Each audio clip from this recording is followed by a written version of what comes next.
കോഴിക്കോട് കൊടുവള്ളിയിൽ 6 ലക്ഷം രൂപയുടെ ലഹരി ശേഖരം പിടികൂടി. നരിക്കുനിയിൽ ചെരുപ്പുകടയുടെ മറവിലായിരുന്നു ലഹരി കച്ചവടം നടത്തിയിരുന്നത്. കൂടുതൽ വിവരങ്ങളുമായി ഇംതിയാസ് കരീം ചേരുന്നുണ്ട്. ഇംതിയാസ്, 6 ലക്ഷം രൂപയുടെ ലഹരി ശേഖരമാണ് പിടികൂടിയത്. എപ്പോഴാണ് ഇത് പിടികൂടിയത്? എന്തെങ്കിലും രഹസ്യ വിവരത്തെ തുടർന്നായിരുന്നോ ഇവിടേക്ക് എത്തിയത് അന്വേഷണ സംഘം? ജയലക്ഷ്മി, ഇന്നലെ വ്യാപകമായ പരിശോധന കൊടുവള്ളി പോലീസിന്റെ നേതൃത്വത്തിലൊക്കെ നടന്നിരുന്നു.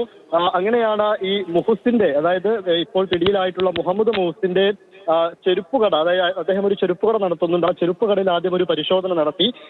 അവിടെ പരിശോധന നടത്തിയപ്പോൾ അവിടെ 890 പാക്കറ്റ് ഹാൻസ് ആ ചെരുപ്പുകടയിൽ നിന്ന് പിടിച്ചെടുത്തു. ഈ ചെരുപ്പുകട മറയാക്കിയിട്ടായിരുന്നു അദ്ദേഹം ഈ ഹാൻസ് വിൽപ്പന, നിരോധിത പുകയില ഉൽപ്പന്നങ്ങളൊക്കെ അവിടെ വിറ്റിരുന്നത്. അതിനെ തുടർന്നാണ് പിന്നീട് അദ്ദേഹത്തിന്റെ കൊടുവള്ളിയിലെ വീട്ടിൽ പരിശോധന നടത്തുന്നത്. അങ്ങനെ വീട്ടിൽ പരിശോധന നടത്തിയപ്പോൾ അവിടെ നിന്ന് 9750 പാക്കറ്റ് ഹാൻസും 1250 പാക്കറ്റ് കൂള്ളിപ്പും കണ്ടെടുത്തു. ഏകദേശം ഇത് 6 ലക്ഷത്തോളം രൂപ വില വരുന്ന സാധനങ്ങളാണ് ഉള്ളത്. അദ്ദേഹം ഇത് കർണാടകയിൽ നിന്ന് ലോറി വഴി എത്തിച്ച് കോഴിക്കോട്ടെ ചില്ലറ വ്യാപാരികൾക്ക് വിൽക്കലാണ്, ചില്ലറ വ്യാപാരികൾക്ക് കൈമാറലാണ് ഇദ്ദേഹം ചെയ്തു വരുന്നത്. കുറെ കാലമായിട്ട് ഇത് ചെയ്തു വരുന്നുണ്ട്. നേരത്തെയും പലതവണ ഇദ്ദേഹത്തിൽ നിന്ന് ലഹരി പിടികൂടിയതായിട്ടും പോലീസ് പറയുന്നു.